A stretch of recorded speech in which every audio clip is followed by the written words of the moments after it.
서울 중심에 위치한 초대형 대기업 S그룹 본사. 벽면에 걸린 기업 이념 문구 아래 새하얀 정장을 입은 젊은 여성이 인사팀 앞에 서 있었다. 김나희 27. 굳은 얼굴로 다시 물었다. 제가 일할 부서가 정말 여깁니까? 인사 담당자는 당황하며 웃었다. 예, 데이터 관리실입니다. 지금은 지하 2층에 있어요. 라인은 고개를 끄덕였다. 좋아요. 거기서 시작하죠. 속으로 말했다. 엄마가 말했지. 세상을 알기 전엔 먼저 바닥을 알아야 한다고. 이제부터가 진짜 시작이야. 지하 2층. 창고 냄새가 섞인 먼지 냄새, 오래된 형광등 아래 회색 파티션. 사람도 적고 공기도 딱딱한 그곳이 바로 데이터 관리실이었다. 그곳엔 단 두 사람이 있었다. 김영수 차장, 회색 셔츠에 낡은 키보드를 두드리며 일하고 있었다. 옆자리엔 말없이 업무를 처리하는 계약직 직원 윤소미. 안녕하세요. 오늘부터 일하게 된 김나희입니다. 차장이 고개를 살짝 들고 말했다. 환영합니다. 여기 뭐 별건 없어요. 그냥 잘 버티는 게 일입니다. 라인은 작게 웃었다. 그 말이 이상하게 마음에 박혔다. 업무는 단조로웠다. 수기 엑셀 정리, 매출 누락 확인, 장비 수리 요청서 스캔. 하지만 라인은 대충 넘기지 않았다. 그녀는 매일 밤 작은 노트북에 업무 프로세스를 분석하고 개선안을 메모했다. 이게 다 언젠간 쓰일 거야. 그녀는 그렇게 스스로를 다독였다. 며칠 후 사내 복도에서 익숙한 목소리를 들었다. 지하 2층? 그건 뭐 거의 창고 아니야? 당장 구조조정 대상이지. 전략기획본부 김도윤 본부장이었다. 얼굴은 인자했지만 말투엔 위계가 짙게 배어 있었다. 데이터 관리실은 그냥 없애는 게 맞아. 형수 차장. 그 사람 퇴직 대상 1순위지. 숨을 죽인 채 복도 모퉁이에서 그 말을 들은 라인은 조용히 주먹을 움켜쥐었다. 한 사람의 30년이 단 몇 마디 말로 함부로 정리될 수 없다. 지하 2층은 창고가 아니었다. 그곳엔 사람이 있었고 기억이 있었으며 쓸모없는 것은 단 하나도 없었다. 그날 밤 라인은 결심했다. 말없이 묵묵히 버티는 누군가의 인생이 그렇게 사라지게 두지 않겠다고. 그리고 이 회사를 아래에서부터 바꿔보겠다고. 지하 2층 복도 벽에 붙은 공지 한 장. S그룹 전사 공모전 개최 새로운 비즈니스 모델을 제안하라. 우승팀에게는 신사업 주도 기회와 포상금, 임원진 앞 프레젠테이션의 기회가 주어진다고 적혀 있었다. 이거 우리랑은 상관없는 얘기 아닐까요? 윤소미가 고개를 갸웃했다. 김영수 차장도 덤덤히 말했다. 우린 들러리 팀이야. 아이디어를 내봤자 누가 보긴 하겠어요. 하지만 라인은 그 말을 부정하듯 공지를 내려다보았다. 한번 해보면 안 될까요? 그녀의 눈빛은 단호했다. 지금 이 데이터 관리 시스템만 해도 개선할 부분이 정말 많아요. 우리가 겪는 불편, 비효율성, 이런 게 회사 전체에 깔려 있을 수 있어요. 그걸 체계화해서 개선하는 제안이라면 충분히 승산 있어요. 형수 차장은 말없이 라이를 바라보았다. 신입이 말하기엔 조금 무서울 정도로 깊은 시선이었다. 아이디어는 내가 낼게요. 차장님은 내부 시스템에 대한 이해가 많으시니까 현실 적용 가능성만 봐주세요. 며칠 뒤 지하 2층에는 야근하는 불빛이 환하게 비쳤다. 두 사람은 퇴근 후에도 함께 남아 데이터를 분석하고 보고서를 정리했다. 형수 차장은 업무 외 얘기를 거의 하지 않았지만 그녀가 엑셀 매크로를 다룰 때마다 작게 감탄하곤 했다. 요즘 신입들은 다 이런가요? 라희는 웃으며 대답했다. 아니요. 제가 좀 특이한 편이에요. 그러나 그들의 움직임은 어느 순간 위로 전달되기 시작했다. 전략기획본부 김도윤 본부장. 회사의 파워 중심부에 있는 그는 모든 공모전 참가팀의 명단을 검토 중이었다. 데이터 관리실? 거긴 왜 끼어 있지? 김 본부장은 미간을 찌푸렸다. 김영수? 아직도 퇴직 안 했나? 이런 데서 튀면 곤란한데. 그는 기획실의 과장 하나를 호출했다. 지하 2층 팀, 이번 공모전에서 떨어뜨려. 적당한 사유 붙여서 서류 심사 탈락시키면 돼. 그러나 문제는 계획서의 수준이었다. 두 사람의 기획안은 전사 데이터 통합 관리 플랫폼 구축이라는 신선한 제안이었다. 단순한 기술 개발이 아니라 부서 간 비효율을 줄이고 전체 인건비도 절감할 수 있는 구조였다. 사내 프로세스의 본질을 꿰뚫은 아이디어였다. 심사위원 중 일부는 망설였다. 이거 실현 가능성이 꽤 높아요. 서류에서 탈락시키긴 어렵겠는데요. 결국 김도윤 본부장이 나섰다. 그래. 그럼 회의 때 직접 보여줘야겠네. 그날 오후 12개 팀이 모인 내부 사전 발표 리허설 회의. 김 본부장은 형수와 라희의 발표 중간 조롱하듯 말을 던졌다. 우리 회사의 시스템은 단순한 자료 분석으로 해결되는 문제가 아닙니다. 신입사원과 창고 직원이 내는 아이디어로 바뀔 거라 생각하는 건 좀 순진하군요. 회의실 안이 조용해졌다. 형수는 굳은 표정으로 자리에 앉았고 라이는 말없이 고개를 숙였다. 그날 밤 라이는 형수에게 말했다. 저분 말대로면 우리는 평생 아무것도 바꾸지 못하고 살아야 하잖아요. 형수는 웃었다. 맞아요. 근데 그런 말 들으면서도 바꾸겠다고 나선 사람을 난 처음 봅니다. 그리고 말없이 노트북을 열었다. 계속하시죠. 내일도 야근이네요. 공모전 발표 당일 아침. 본사 3층 대강당. 천장까지 울리는 웅성거림 속에서 임원석에는 회장 직속 평가위원단이 앉아 있었다. 그 가운데 은색 넥타이와 검은 뿔테 안경을 쓴 인물이 시선을 끌었다. S그룹의 창립자이자 현재는 명예회장직에 있는 정만식 회장. 그는 특별심사위원 자격으로 조용히 자리에 앉아 있었다. 먼저 발표를 시작한 팀은 전략기획팀의 핵심 인물들로 구성된 어조. 화려한 아이템을 들고 나왔지만 실현 가능성에 대한 질문이 이어졌다. 예산 추정이 지나치게 낙관적입니다. 기술 확보 계획이 불분명하네요. 이어지는 팀들도 하나둘 발표를 마쳤다. 그리고 마침내 지하 2층 데이터 관리실 팀의 차례가 되었다. 김영수 차장이 무대로 올라가자 일부 관객이 소리 없이 웃었다. 누군가는 팔짱을 끼고 누군가는 머리를 기울였다. 하지만 형수는 아무 말 없이 첫 슬라이드를 띄웠다. 전사 데이터 통합 관리 플랫폼 구축 제안. 낡은 문서, 중복되는 보고 시스템, 누락되는 실적 통계. 지금까지 무시되었던 비효율을 하나하나 짚어나갔다. 그리고 김나희가 마이크를 넘겨받았다. 지금까지 수작업으로 이루어지던 수천 건의 매출 정산을 자동화하면 부서 간 협업은 물론 연간 약 9억 원의 인건비를 절감할 수 있습니다. 조용했던 회장석에서 누군가 끄덕였다. 정만식 회장이었다. 이 시스템이 적용되면 전사적인 의사결정 속도도 현저히 빨라질 겁니다. 그리고 무엇보다 그동안 외면받던 부서들이 중심으로 올라설 수 있는 기반이 됩니다. 발표가 끝나자 한참의 정적이 흘렀다. 하지만 그때였다. 김도윤 본부장이 자리에서 일어나 천천히 박수를 쳤다. 정말 멋진 발표였습니다.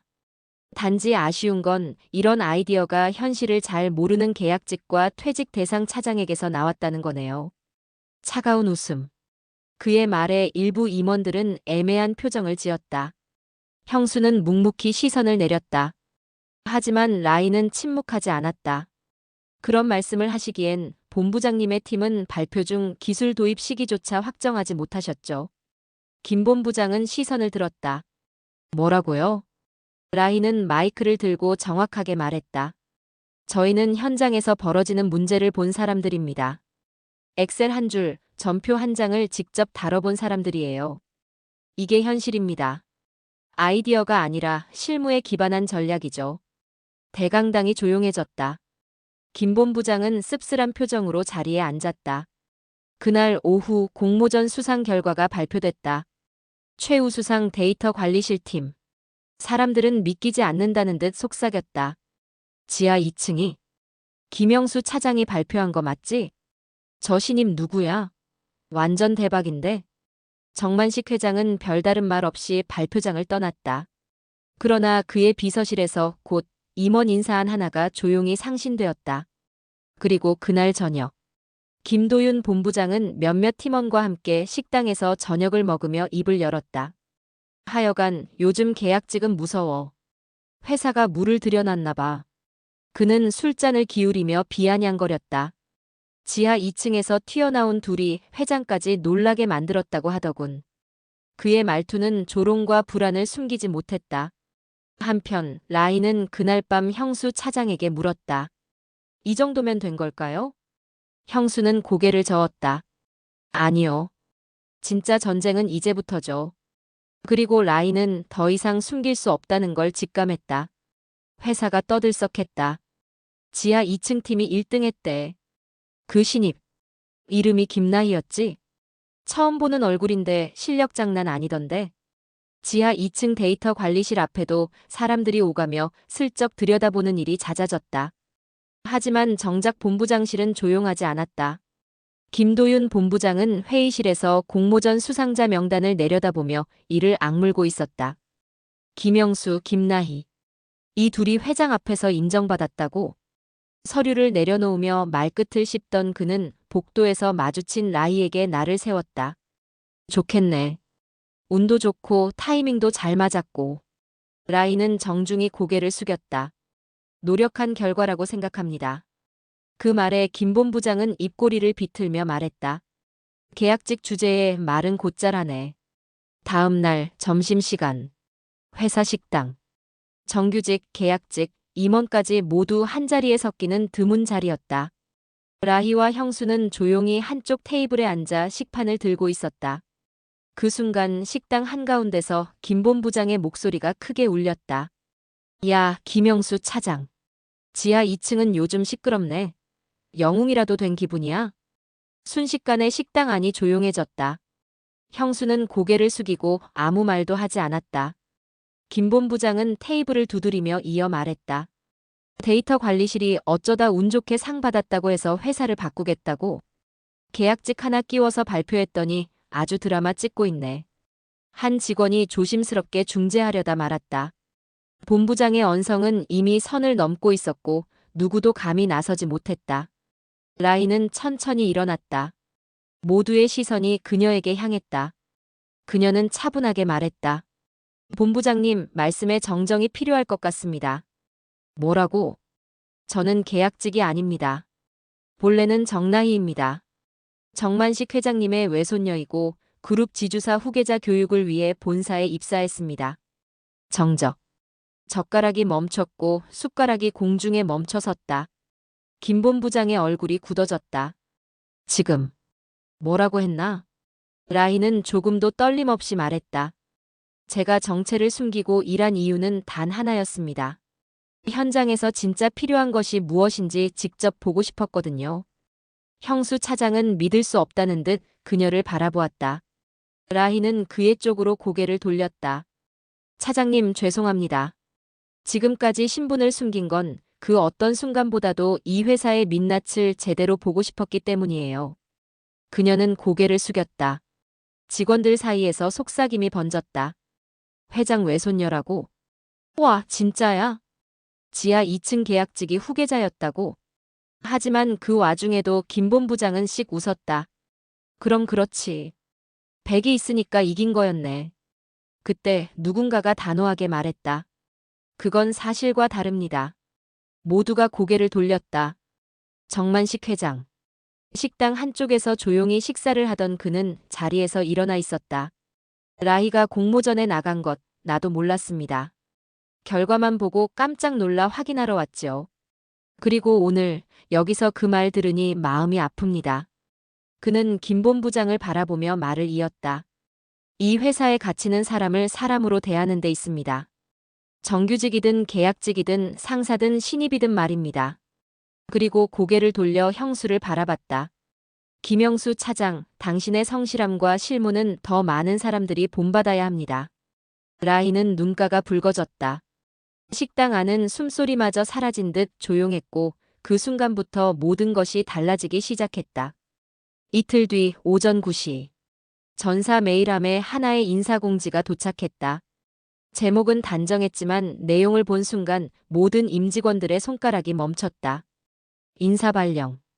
김영수 차장 디지털혁신실 실장 승진 및 발령. 김나희 계약직 사원 신사업기획팀 정규직 전환 및 팀장 직속 보좌관 임명. 김도윤 전략기획본부장 기획조정실 비상대기 전환 사실상 좌천. 사내 메신저와 익명 게시판이 들끓었다. 김영수 차장 실장이 됐대. 김나희 진짜 회장 외손녀였나 봐. 김 본부장은 결국 물러난 거지. 근데 나 이 회사 좀 다시 봐야겠어. 이렇게 바뀔 수도 있구나. 라희는 그날 공식적으로 지하 2층을 떠나 6층 회의실로 자리를 옮겼다. 신사업 기획팀 옆 회장 직속 프로젝트룸. 화이트보드와 유리벽 그리고 원형 테이블이 놓인 공간. 하지만 그녀는 형수 실장에게 먼저 말을 꺼냈다. 실장님, 우리 다시 같이 일해야 해요. 끝난 게 아니잖아요. 형수는 낯설어진 실장이라는 호칭에 어색하게 미소 지었다. 그래도 이제는 칭찬받아도 되는 거겠죠? 아니요. 더 까다로운 일만 남았어요. 그렇겠죠. 위로 올라올수록 바람은 더 세니까. 그들은 바로 다음 주 열릴 디지털 혁신 시범 사업 설명회를 준비하기 시작했다. 공모전에서 제시했던 시스템을 실제 사업으로 전환하기 위한 파일럿 프로젝트 발표였다.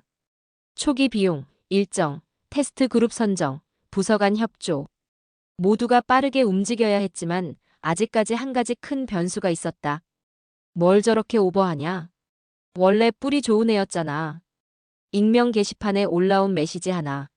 라희는 그 글을 스쳐보고 모니터를 닫았다. 변화는 시작됐지만 사람들의 인식은 아직 따라오지 못하고 있었다.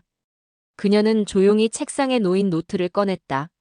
실무 책임자 설득. 하위 시스템 관리자 인터뷰. 예산 배분 논의. 그리고 마지막 줄에는 이렇게 적혀 있었다. 사람은 시스템보다 느리다. 하지만 결국 바뀐다. 그날 저녁. 라희는 회장실로 호출을 받았다. 정만식 회장은 차 한 잔을 앞에 두고 그녀에게 말했다. 처음엔 반대했다. 내가 이렇게까지 내려가서 일하는 걸. 라희는 고개를 끄덕였다. 저도 처음엔 두려웠어요. 정체를 숨긴다는 것. 이 회사가 어떤 곳인지 몰라서. 이제는 어떤가? 이제는 조금 보여요. 누가 진짜 회사를 움직이는지. 그리고 어떤 사람들이 묻혀 있는지를요. 회장은 웃으며 말했다. 곧 이사회가 열릴 거다. 그 자리에 너도 참석해보는 게 어떻겠니? 라희는 그 말을 듣고 조용히 눈을 내리깔았다. 이제는 이름이 아니라 실력으로 그 자리에 앉고 싶었다. 다음 날 아침. 형수 실장은 팀원들에게 발표 준비 계획을 공유했고 라희는 시제품 시연 자료를 정리하기 시작했다. 지하 2층에 묻혀있던 그 아이디어는 이제 회사 전체를 바꾸는 중심이 되려 하고 있었다. 하지만 아무도 몰랐다. 김도윤 본부장은 조용히 기획조정실에서 무언가를 꾸미고 있다는 사실을. 혁신 프로젝트 시범 사업 설명회 하루 전이었다. 사무실 분위기는 팽팽했다. 라희는 전날 밤까지 모든 자료를 정리했고 형수 실장은 시연용 가상 데이터까지 준비해 두었다. 실장님, 준비 완료입니다. 이대로만 가면 돼요. 형수는 웃으며 고개를 끄덕였다. 오랜만에 일이 설렌다고 느낀다니까요. 하지만 그 설렘은 다음 날 아침 싸늘한 공포로 바뀌었다. 오전 8시 40분. 서버 담당자가 뛰어왔다. 시연용 테스트 서버가 날아갔습니다. 데이터베이스가 통째로 사라졌어요. 뭐라고요? 라희의 얼굴이 하얘졌다.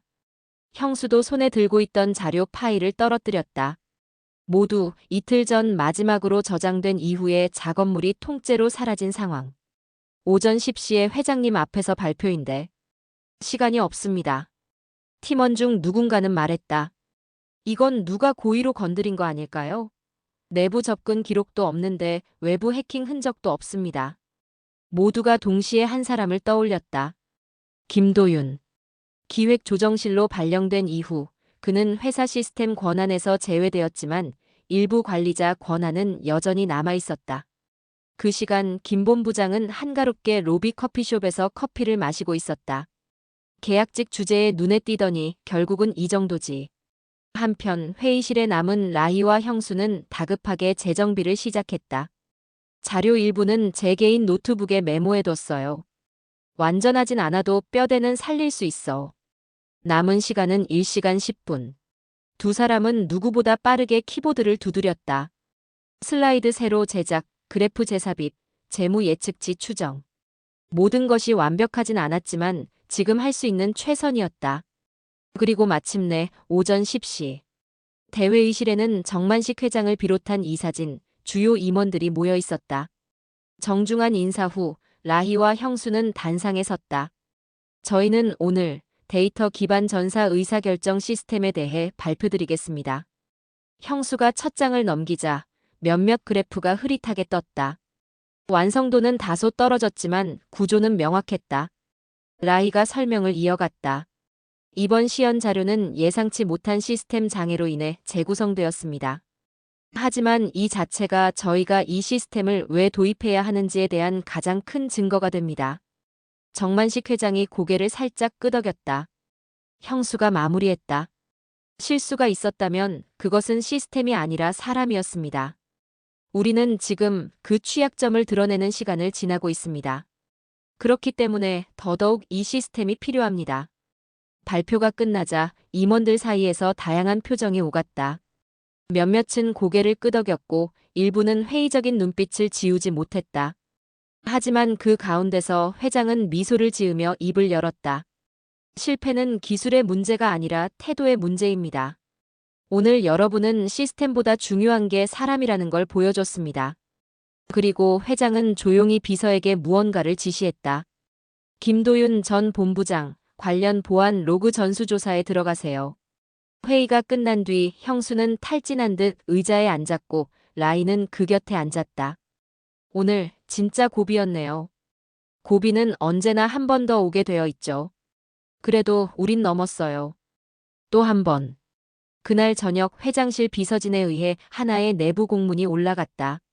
마이너스 김도윤, 보안 규정 위반 및 기획조정실 직무 정지. 감찰 착수 예정. 그리고 다음 주 이사회 안건에 하나의 조항이 추가되었다. 디지털 혁신 TF 전사 정식 부서화 및 김영수 실장 총괄 임명, 김나희 책임급 전환. 본사 20층, 대이사회 회의실. 고급 원목 테이블과 유리병 너머로 펼쳐진 서울 도심. 이사회 임원 12명이 정장을 단정히 차려입은 채 자리를 잡고 앉아 있었다. 그들 앞에 선 사람은 단 2명이었다. 김영수 실장. 지하 2층의 창고 같은 사무실에서 30년을 버텼던 사내. 그리고 김나희 책임. 정체를 숨기고 회사의 맨 밑바닥에서 다시 시작한 회장의 외손녀. 정만식 회장이 자리에서 일어나 조용히 말했다. 오늘은 공식 보고이자 새로운 실험의 시작입니다. 두 분의 아이디어와 노력은 이미 충분히 증명됐습니다. 이제 이사회가 직접 듣고 판단하는 시간입니다. 프레젠테이션은 형수가 먼저 시작했다. 단정한 셔츠에 약간 긴장한 목소리였지만 오히려 진심이 더 선명하게 들렸다. 저는 30년간 바뀌지 않는 시스템 속에서 일했습니다. 하지만 이번 프로젝트를 통해 처음으로 그 벽을 움직일 수 있다는 걸 느꼈습니다. 그는 화면을 넘겼다. 지금까지의 데이터 처리 방식은 업무 효율성과 정확도에서 심각한 문제를 안고 있었습니다. 수작업 중심의 구조는 실수와 누락을 부르고 결국 회사 전체의 비용 손실로 이어졌습니다. 이어서 라이가 설명을 이어받았다. 우리가 제안하는 디지털 통합 관리 시스템은 단순한 IT 업그레이드가 아닙니다.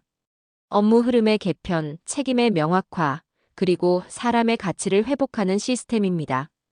그녀의 목소리는 침착했지만 그 안에 담긴 결의는 단단했다. 회사의 중심은 기술도 구조도 아닙니다. 실제 데이터를 다루고 현장에서 버텨온 사람들입니다. 이사 중 한 명이 손을 들었다. 회장의 외손녀로서 이 자리에 선 건 아닌가요? 순간 회의실이 조용해졌다. 라희는 정면을 응시하며 말했다. 예. 저는 회장님의 가족입니다. 하지만 오늘 이 자리에는 김나희라는 이름으로 섰습니다. 회사를 사랑하는 한 명의 직원으로 현장을 직접 겪은 사람으로 이 자리에 서 있습니다. 그녀는 테이블 위에 하나의 작은 노트를 올렸다. 그동안 지하 2층에서 적어 내려간 업무 기록과 개선 사항 메모였다. 이건 제가 지하 2층에서 보낸 모든 시간의 기록입니다. 이 노트 한 권이 제가 이 회사에서 무엇을 배우고 느꼈는지를 말해줄 겁니다. 이사회실 안에 다시 정적이 흘렀고 곧 박수가 터져 나왔다. 정만식 회장은 고개를 끄덕이며 말했다. 김영수 실장은 오늘부로 전사 디지털혁신본부 총괄실장으로 임명합니다. 김나희 책임은 부문장급 인재로 예비승진 트랙에 올립니다. 그리고 이 두 사람이 기획한 DT베이스 개편 프로젝트는 이사회 승인 하에 전사 정식 사업으로 추진합니다. 회의가 끝난 후 라희는 바람이 불어오는 테라스에 섰다. 형수 실장이 옆에 조용히 다가와 섰다. 끝났네요. 아니요. 이제 진짜 시작이죠. 형수는 고개를 끄덕이며 손에 들고 있던 명함을 내밀었다. 전사 디지털혁신본부 실장 김영수. 낯설고 어색한 이름표지만 누구보다 자격 있는 이름이었다. 라희는 작게 웃으며 말했다. 이 명함, 가장 잘 어울리는 사람에게 갔네요. 하지만 회장실의 조명이 꺼질 무렵 한 통의 이메일이 도착했다. 보낸 사람 김도윤. 수신 사회이사 전원. 제목 회장의 외손녀, 그리고 인사결정의 공정성에 대하여. 회장실에 불이 꺼진 늦은 밤, 사회이사들의 메일함에 동시에 도착한 한 통의 이메일. 제목은 도발적이었다. 회장 외손녀 김나희 책임의 정규직 전환 및 승진 관련 우려건. 보낸 사람은 김도윤. 이미 직무 정지 상태였지만 그가 최후의 수를 던진 것이었다. 이메일에는 회장 가족이 인사권에 영향력을 행사했고 사내 공정성에 대한 신뢰를 해친다는 주장과 함께 공모전 결과와 승진 결정의 무효를 요구하는 문장이 적혀 있었다. 다음 날 긴급 이사회 소집. 정만식 회장은 말없이 메일을 읽고 있었고 일부 사회이사는 조심스럽게 물었다. 사실 여부를 명확히 해야 합니다. 회장님의 친족이 직접 참여한 프로젝트에 대한 공정성 논란은 피할 수 없습니다. 그 순간 문이 열리고 김나희가 회의실에 들어섰다. 그녀는 사전에 이 메일의 내용을 전달받고 스스로 참석을 요청했다. 말씀 기회 주셔서 감사합니다. 이 자리에 더 이상 회장의 외손녀로서가 아닌 S그룹 직원 김나희로서 서고 싶습니다. 그녀는 손에 들고 온 자료를 펼쳤다. 공모전부터 프로젝트 추진까지 전 과정의 이력과 승인 절차, 모든 회의록. 그리고 내부 임직원 27명의 추천서까지. 이건 제가 받은 모든 평가와 기록입니다. 가족의 이름이 아니라 저라는 사람이 무엇을 했는지를 증명하고 싶었습니다. 정만식 회장은 말없이 그녀를 지켜보았다. 그의 표정엔 말로 담기 힘든 감정이 서려 있었다. 누군가는 이렇게 말할지도 모릅니다. 100이 있으니까 가능한 일이라고. 하지만 그 100 때문에 저는 더 조심했고 더 열심히 했습니다. 누구보다 철저히 검증받고 싶었고 절대 실망시키고 싶지 않았습니다. 그녀는 고개를 들고 이 사진을 바라보았다. 제가 속였던 게 있다면 죄송합니다. 하지만 숨기지 않았더라면 더 많은 편견에 갇혔을 겁니다. 지금처럼 사람을 기준으로 평가하는 세상을 저는 만들고 싶었습니다. 정적. 이사 중 한 명이 조용히 입을 열었다. 나는 이 직원이 진심으로 회사를 바꾸고 싶어 한다고 느낍니다. 그리고 우리가 그 마음을 존중하지 않는다면 그게 더 불공정한 겁니다. 다른 이사들도 천천히 고개를 끄덕였다. 그리고 회장은 조용히 선언했다. 김도윤 전 본부장의 메일은 내부 감찰 결과 조직적 방해와 허위 주장을 포함하고 있음이 확인되었습니다. 해당 사안은 법무팀에 이관하며 이번 의사결정은 변함없이 추진하겠습니다. 며칠 후 전사 타운홀 미팅에서 김영수 실장과 김나희 책임이 공식 연설자로 무대에 올랐다. 형수는 마이크를 잡고 말했다. 30년 동안 나는 항상 조용히 문제 없이만 일해왔습니다. 그게 회사가 원하는 직원이라고 믿었거든요. 하지만 이제 알겠습니다. 조용히만 있는다고 회사가 지켜지진 않는다는 걸요. 뒤이어 라이가 마이크를 넘겨받았다. 저는 지하 2층에서부터 배웠습니다. 시스템보다 느린 게 사람이고 사람이 바뀌어야 조직이 바뀐다는 걸요. 그리고 사람을 사람답게 대하는 것, 그게 우리가 지켜야 할 진짜 가치라고 믿습니다. 박수가 터져 나왔다. 누구도 그녀의 출신을 입에 올리지 않았다. 모두가 그녀를 이제야 비로소 우리의 동료로 인정한 순간이었다.